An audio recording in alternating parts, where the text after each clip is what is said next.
definition, I think. Consultant is somebody that views you not as their employer, but as a client. They do work. They give you work. You do work for them. Now, you can call yourself a consultant, and you only have one client, and so you can call yourself whatever you want. You call yourself the emperor of the realm, but it doesn't mean you are, and doesn't mean the IRS will think you are either. If you've got one client and you work for them 9 to 5 every single day, you're not a consultant. You're an employee, hourly or full time, as the case may be, but you're an employee. But if you actually have several consultants and you're a consultant, you have several clients, you advertise to look for more clients, and you balance your time between your commitments to several clients. That's what a consultant is. That implies that there's a certain level of expertise going on, which would make it worthwhile for somebody to go out and essentially purchase your services rather than hiring somebody to do them in-house themselves.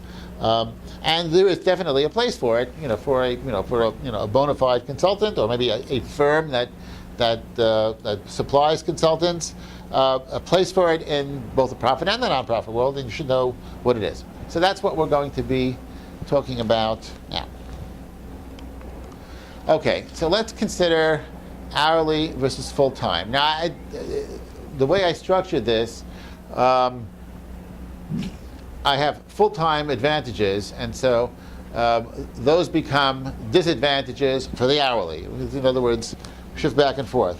So, for example, a full-time worker, I'm going to say, has greater commitment, and the implication here is what I'm saying is that an hourly worker has less commitment. So let's go through them one by one. What does that mean?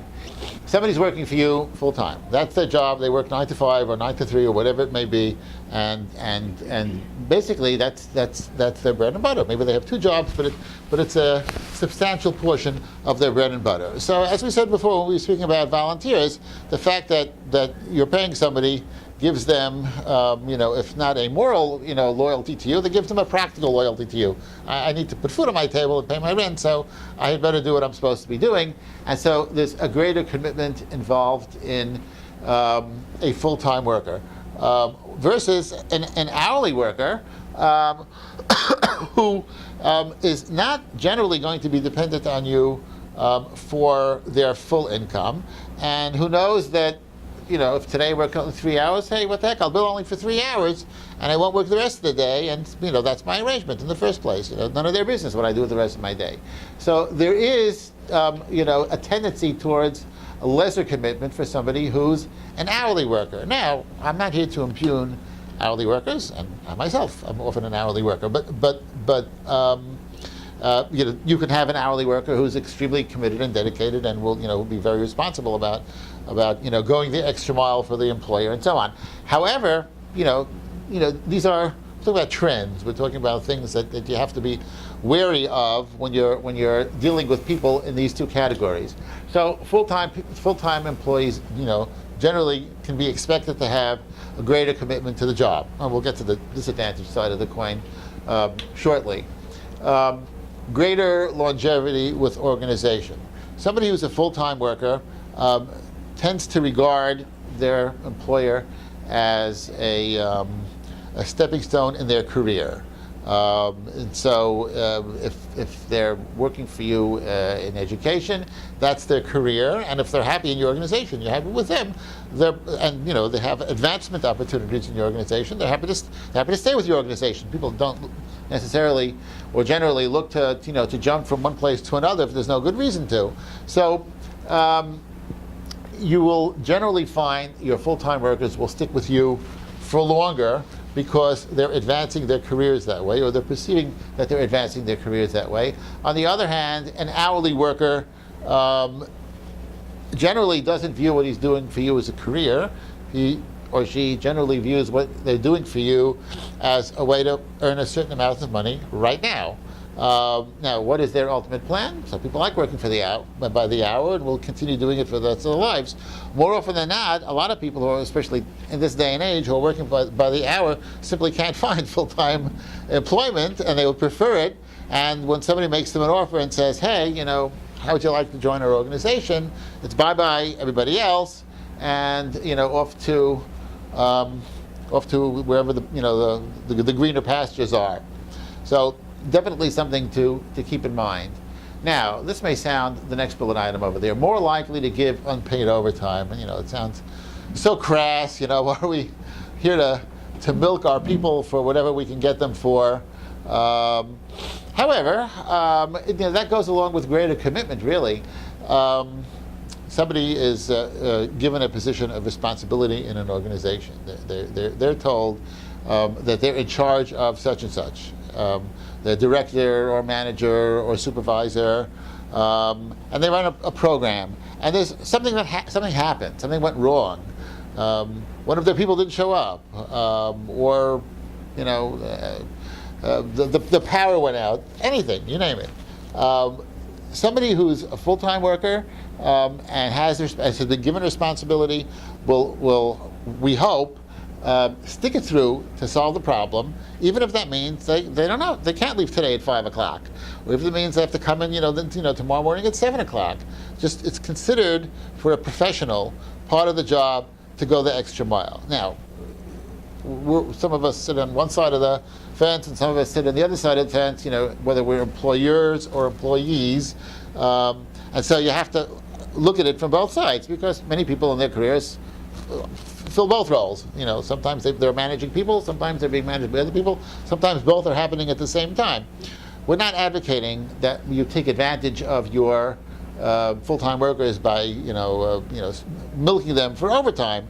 The idea over here is that when a genuine, unexpected thing occurs, you expect your people to be dedicated enough to put in the overtime, and not to say, I get you owe me for another 4 hours because I spent 4 extra hours, unless there's some kind of a union requirement to do that.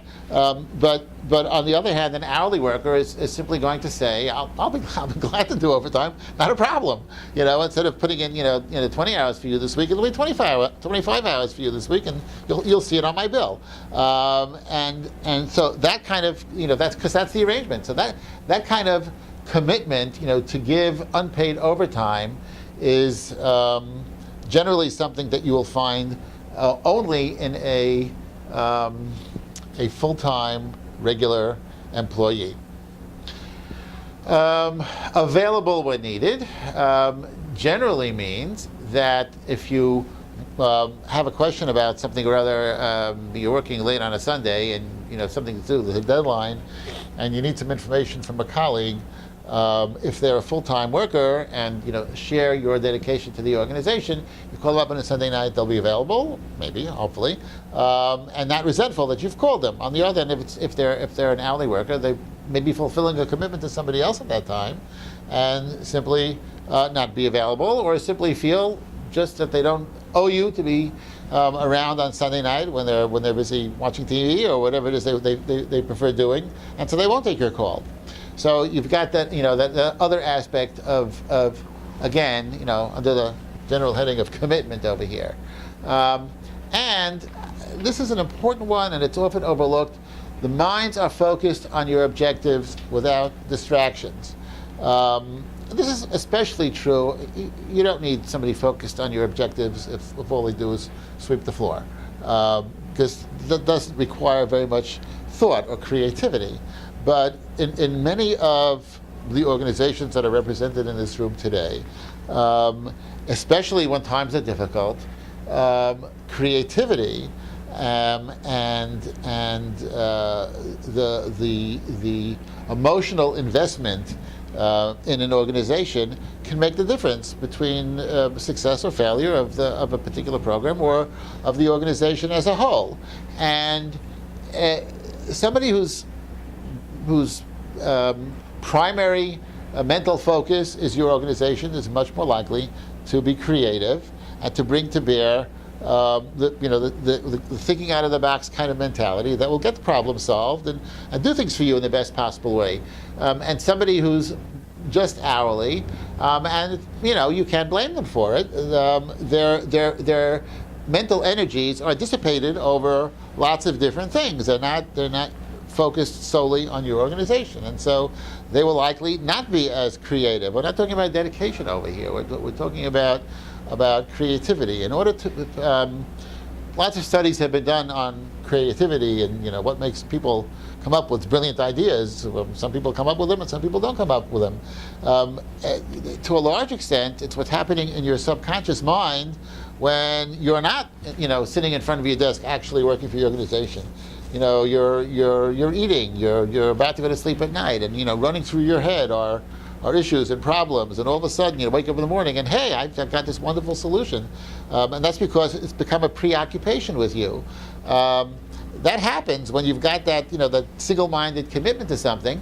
But if you don't have a single-minded commitment to something and you're very diffuse, then it's much less likely that you go to sleep thinking about a work problem.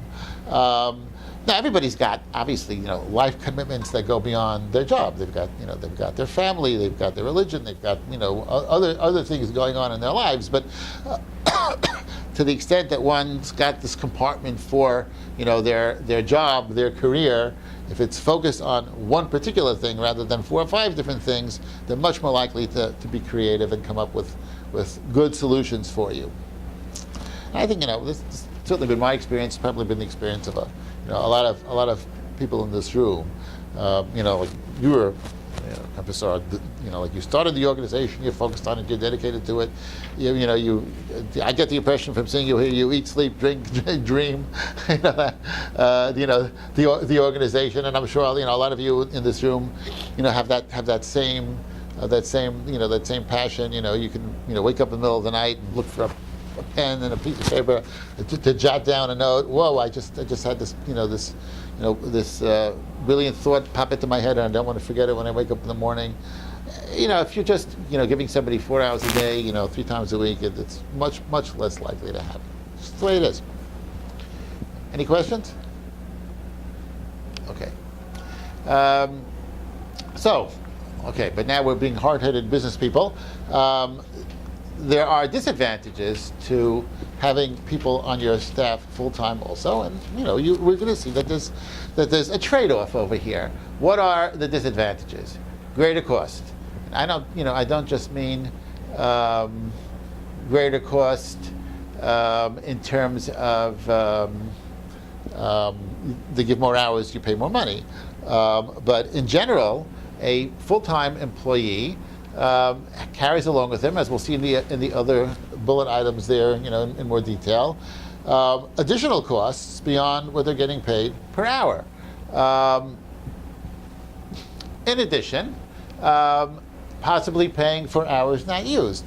So today, there are creative ways to get around this, but you hire somebody for a 40-hour-a-week job, and you do it because you anticipate, a certain workload, a certain number of clients signing up for a particular program. It doesn't materialize. And so you've got 2/3 the number of clients, and the program is that much smaller than you anticipated that it would be. So now what's going to happen? This person is experienced and knows how to do the job and does the job well.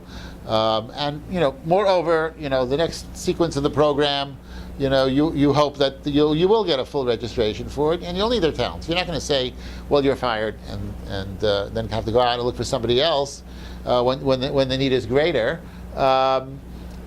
Today, you could say, I'm sorry, I'm cutting back your hours. 3-4 years ago, that would have been unheard of. To tell somebody I'm cutting back your hours, the instant reaction probably would have been, thank you, goodbye. I'm going someplace else.